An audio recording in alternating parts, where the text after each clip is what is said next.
Hi, welcome to episode 6 of the epic journey across the United States. Testing out some of the most infamous motorcycle roads in the US. Obviously tried a couple.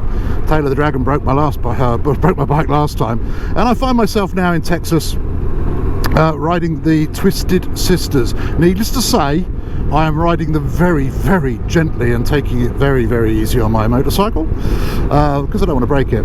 I just left Rock Springs, and a brilliant hotel there, and I really want to thank the owners for making me feel welcome. Clearly a haunted hotel, and I did check with them, and they did say yes, yeah, definitely haunted, unusual sightings. You know, your normal spread of spooks, the lady in white, the young child, with regional variations this time, with cowboy big hat. So yeah, really, really interesting night, really, but a lovely, lovely hotel.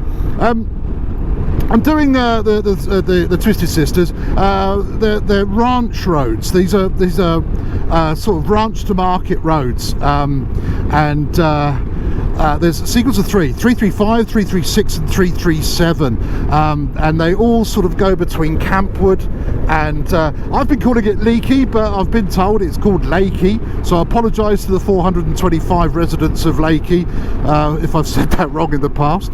But we're heading down to Lakey and riding these pretty amazing roads. Actually, they're very twisty, not as I don't think as demanding or as challenging as the Tail of the Dragon, but as rides go, they're pretty good. I like them.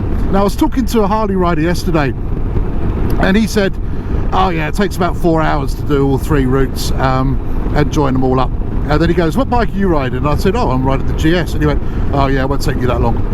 And I was talking to him, and he says, yeah, there's signs that give you an indication of what speed to do the bend. He goes, and if it says 10 mile an hour, if I do 11, sparks fly. So they are quite tight bends, they're quite twisty. I can obviously make up a little bit more time on the GS because it just handles these roads so much better.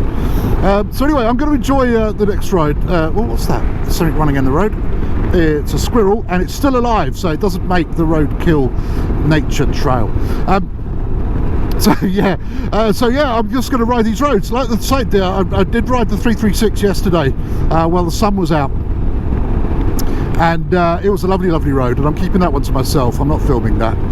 If you want to see the 336, come out here, do the road. It's lovely, really, really lovely. They call this area the Swiss Alps of Texas because it is just so hilly and beautiful. I like it. I think it's an amazing place. Unfortunately today there was forecast thunderstorms this morning, so I have left it late, hoping that the rain would pass, but it's a kind of an annoying drizzle at the moment, but pretty much enough to get the road slippery enough to make the corners a bit challenging. So I am taking a lot more care in how I'm riding. Needless to say, I do use both hands most of the time, but yeah. And the other thing people keep saying is you're riding incredibly fast, but you've got to remember the camera speeds it up. It always looks much faster. I am doing at the moment about 40 miles an hour, not much more, and a nice gentle meander through these hills, but the video makes it look a lot quicker. So yeah, for those of you who want the adrenaline and the buzz, yeah, that's how fast I'm going. I'm not really. Anyway, stick with me. The car's just been taken out by a porcupine.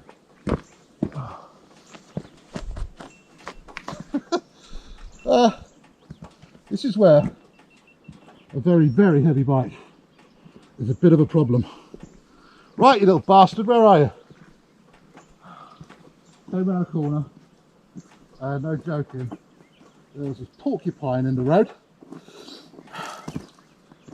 and I tried to stop, and everywhere I went, he went. There he is. Right, you little sod, you going to help me pick this bike up? Oh, now I've got to wait. Anyway, I'm sure I'll get back on the road in a second. Okay, so here's the thing. I'm on the 335, lovely road, and I'm following the bends, and I'm going pretty slow. And I've just come around this bend, and there's a porcupine just sitting in the road in front of me. So I swerved left, he went left. I swerved right, he went right. And I'm slowing right down, and I'm at a crawl. I promise you I'm at a crawl, and this porcupine is determined to play chicken with me. So I got to a point in the road where it was either me or the porcupine, and the porcupine won and has waddled off. But I was almost stationary, but at a point on a piece of road that is cambered sharply to the left, and I went to put my foot down, and there was no road there. So I'm now on my side on a ranch road that I've been riding for the last half an hour and haven't seen another vehicle. Trying to push a bike or get the bike straight, normally not a problem, but it's uphill as well. So I need help, and I've got to wait. I've got to wait until some kind person comes along that's strong enough to help me lift that bike back up. The porcupine has wandered off. You'll be pleased to know he's safe and well, laughing his socks off, little sod. Yeah, I don't know what damage I've done to my bike. Can't lift it up to find out, but I'll find out soon enough. It's not leaking anything out at the moment, so it's just having a rest. And as soon as somebody comes along that's strong enough to help me lift that bike up, I can get back on the road. But like I say, half an hour, I haven't seen another car. I might be here for a long while. But, and it's Sunday, everyone's in church. But it's a lovely spot to break, a lovely spot to be stranded, I suppose. In probably what's the most scenic bike ride I've been on for a while. It's lovely. Anyway, such is life. Porcupine 1, motorbike 0. Okay, little update. Lovely family came along. Thankfully, some 4 or 5 strapping lads in the back of their convoy. They came through. To be honest with you, I've been here probably an hour now, and they have been the only ones that have come past. So they stopped and they helped me. I've got my bike back on the straight again, trying to find a flat bit here.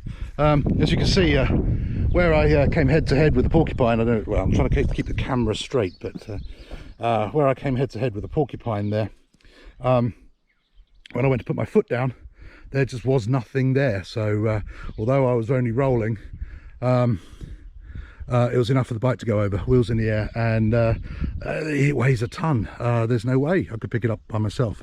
So anyway, damage report. My pristine and mint bike now has scratches on the fairing, scratches on the mirror. I've lost an indicator lens, but I think I can probably fix that one. A few scrapes of the crash bars, which is what they're there for. And the most annoying part is my pannier box there has got some pretty deep scratches in it. But the good news is the porcupine survived, little bastard.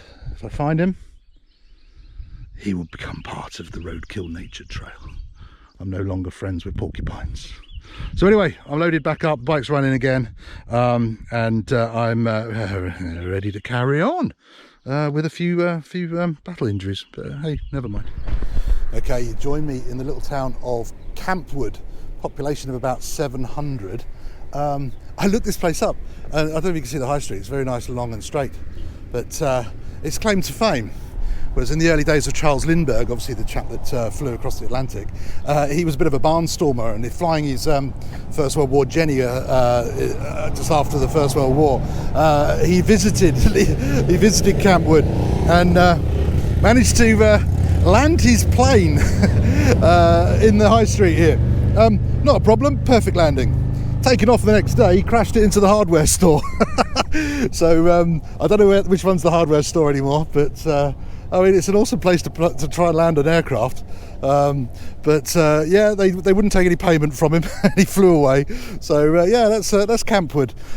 Okay, so I've just left the 335. Obviously, my incident with the porcupine is playing on my mind, and I now am compiling new recipes for what to do with a porcupine. But anyway, I'm on the road that's now going to take us into Lakey. Where I'm going to stop and do a few repairs on my bike and have a cup of coffee. So I thought I'd better stop in Campwood and tell you about Mr. Lindbergh. But anyway, move on. Okay, nestled at the end of the Twisted Sisters, just outside Vanderpool, is this place, the Lone Star Motorcycle Museum. If you're doing the Twisted Sisters, you've got to stop here. I'll show you in a second. It's fantastic inside. Okay, where are we, Jules? Well, you are at the Lone Star Museum in Vanderpool, Texas, and it is a private collection. It is owned by a husband and wife. Their names are Alan and Debbie Johncock. Mr. Johncock is originally from Adelaide, Australia, so there's a heavy British influence to their bikes. Like Venice. There are currently 63 bikes on their showroom floor. They own all but 3, and they all run but 2. Mr. Johncock also raced for 10 years, so his racing bikes are in here, the ones with 346. Oh, wow. Yeah. There's one there, and there are 2 more in the back. There's actually pictures of him racing each of those bikes on the bikes themselves, and he didn't start racing until he was 56. Okay, it's time for me yet. There is always time. The oldest bike in their collection is a 1916 Royal Enfield. The bike itself has never been restored, and it does run.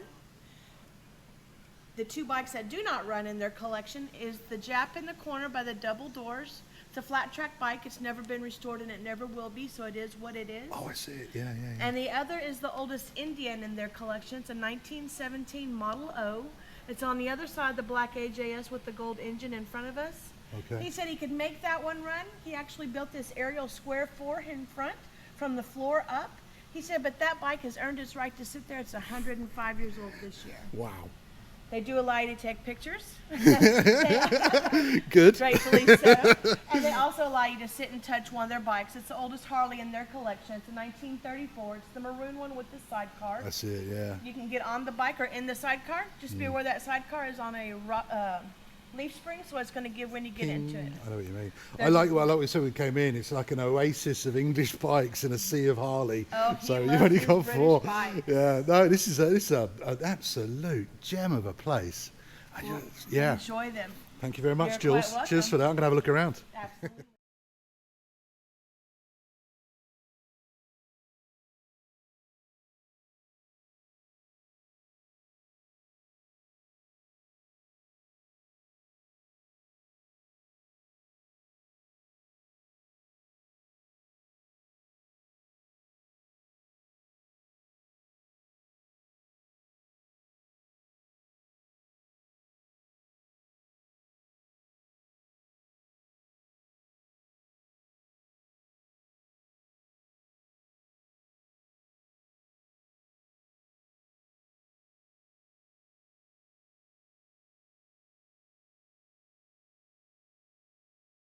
Jules, thank you very much, and it's an absolutely brilliant collection. I'm gonna post this.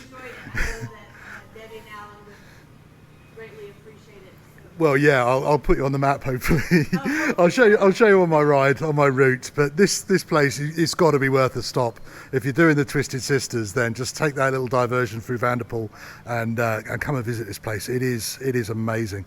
What a collection and what a passion for bikes. Absolutely. Brilliant. Yeah. Anyway, thanks again. Okay, it's official. Skunk is my least favourite roadkill victim. They have got a pretty freaking unforgettable aroma. You can't get away from it. You drive through it. Yeah. If you're in a car, you're lucky. You don't smell it. On a motorbike, you get a full face full. Nasty little creatures. Yeah. Okay, not quite sure how he's managed that. That's pretty impressive though. Well done, buddy.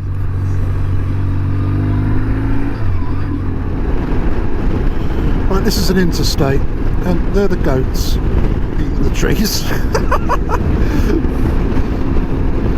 What a crazy place. Okay, so I spent the night in a little town called Ozona in Texas, just off the interstate, and I held out till the morning because there was thunderstorms all night and we were promised that they'd all be gone by 7. So this is about 7:30, thinking that I've escaped the worst of the thunderstorms. Little did I know. This looks interesting. The lightning that's coming off of it is quite terrifying as I'm about to ride through it. But let's just hope there's something bigger than me that gets struck, not me. It's 8:20 in the morning.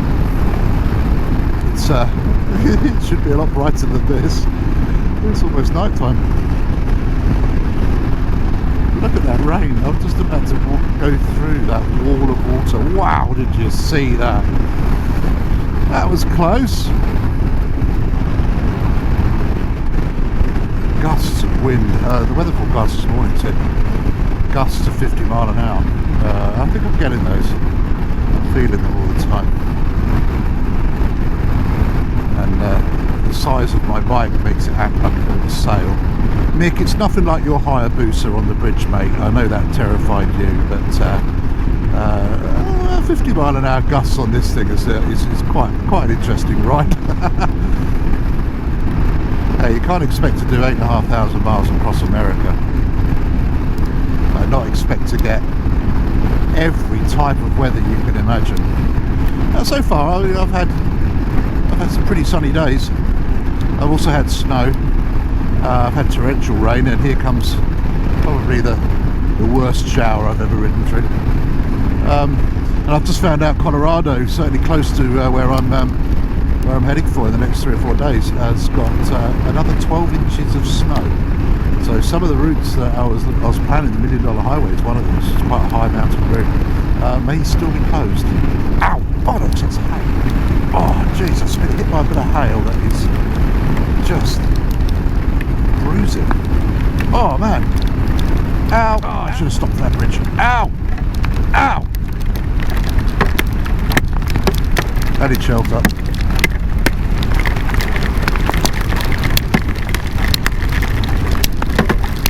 I've got to stop.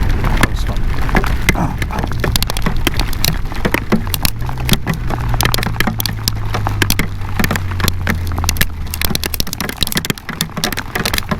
I can't ride through it. Just going to have to stop, take pounding until it goes.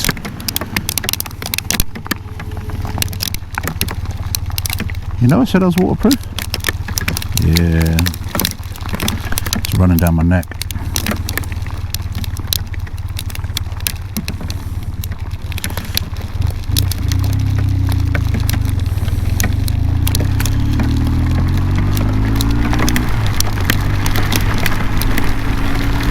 Don't press on, the hail stopped. It's always the first burst.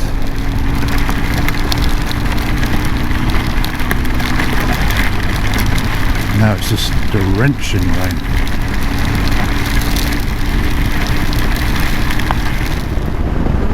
It's just incredible. It's only about 2:30, and I set off at 7:30 this morning. And I'm quite sure the first part of this video is going to show me freezing my absolute tits off in a hailstorm in torrential rain about 200 miles south of here, and then 2:30 in the afternoon. Oh my god, I'm in a desert with proper crystal blue skies and a 40-degree heat. I forget that it's the same day, but hey, it goes in a second on the video. But I've been through a lot of weather today. This place is crazy though, I love it. Okay, I've seen it again. It was a signpost that I saw, I think the first time in Louisiana, and it made me chuckle, but I've just seen it again in the approach to Roswell. There's a prison coming up, the Roswell Correctional Facility, but the sign at the side of the road, bearing in mind, I don't even see this road just keeps on going and going. But, the sign just said, beware, hitchhikers may be escaping convicts. Oh, that's cool.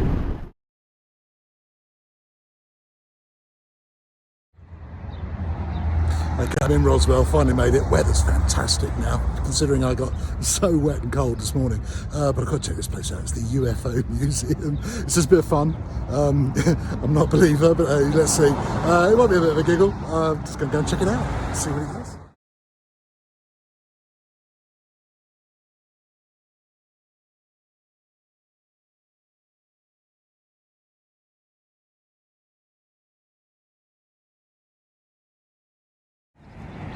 Okay, I'm still not a believer. Yeah, there's lots of stuff in there. As a former detective, I am actually looking for facts, and they're very few and far between in there. Some very strange coincidences and a lot of suspicion. and a lot of cover up from what it could have been. But yeah, best thing about it, gift shop. Gift shop's brilliant. Hi, good morning. It's Tuesday, sunny day here in Roswell. Spent the night in the Best Western El Rancho Placido. I went to that lovely little Mexican restaurant last night. So lovely stay, relaxed a little bit. Bike's all loaded, ready to go. We're heading for a little village. I'm going to call it a village because it's not big enough to be a town, called Madrid in New Mexico. So we're going to be leaving here soon, get some fuel and head up to New Mexico. It's only about 190 miles to there. And then we start having some fun, I think. I'm pretty much caught up. After today, I should be where I want to be. So I'm looking forward to the rest of this trip, but stick with me. Hi, I'm at Klein's Corner, which is just east of Albuquerque. Now, you might know that when I was planning this route, everyone says, oh, you're going to do Route 66, you know, the mother road, east to west, across America, and it was never on my list of things to do. I've always wanted to sort of take a different route, different path, but there was always a point where I was going to cross Route 66, and apparently this is it. I've just crossed the interstate here, but further up the road I'm sure I'll find the original mother road. But I stopped in this place here, and it's a service station in the middle of nowhere, but the gift shop is just stacked, absolutely stacked with Route 66 stuff, and there's quite a few bikers coming through here as well. So this is as close as you're going to get me to Route 66, and my route today continues northwards, and we'll be in Madrid hopefully in the next 45 minutes to an hour or so. Let's see what Madrid's got for us. Anyway, stick with me.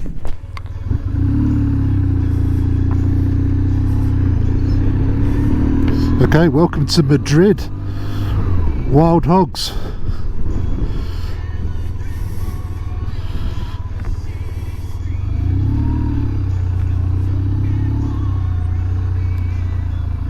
Maggie's Diner.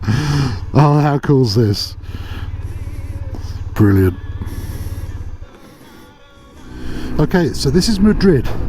Madrid is a real town in New Mexico. It was the location for the filming of Wild Hogs, the John Travolta film. Well, John Travolta, Tim Allen, Martin Lawrence and William Macy, I think. But anyway, motorcyclists coming through America, and they hold up in this town to get away from the Del Fuegos biker gang. And I think the main set of this this story was set in this place here, Maggie's Diner, which is now just a shop where I've gone and got my sticker. And William Macy was suspended across the road here for 2 days apparently during the filming, while they were trying to get a particular scene in. But a lovely little town that's just making the most of its little bit of fame from that film. And yeah, it's delightful talking to the locals here. They've all got memories of filming. But yeah, like I say, they are making the most of it. Let's see if I can turn around without getting in anyone's way. So anyway, I think we're a little way to go before we get to Santa Fe, and then a little bit further to the campground. Oh. So anyway, thank you, Madrid. You're delightful, absolutely delightful. I'm going to watch the film again. I'll tell you one thing about that film. The best character in it was the cop. It was just stole the show. Amazing. Yeah. Got to watch it again. Okay. Thanks for watching episode 7. I've made it to just south of Los Alamos, north of Santa Fe, to the Juniper Campgrounds National Park, or it's the Bandelier National Park. As you can see, camping tonight. It's going to be really cool. I'll do a proper update in the next episode, but as you can see, I've got everything I need for tonight. MRE, and a few beverages. So stick with me for the next exciting episode, where we'll be pushing up the $1 Million Highway, Silverton, and into some of the other national parks. Thanks for watching.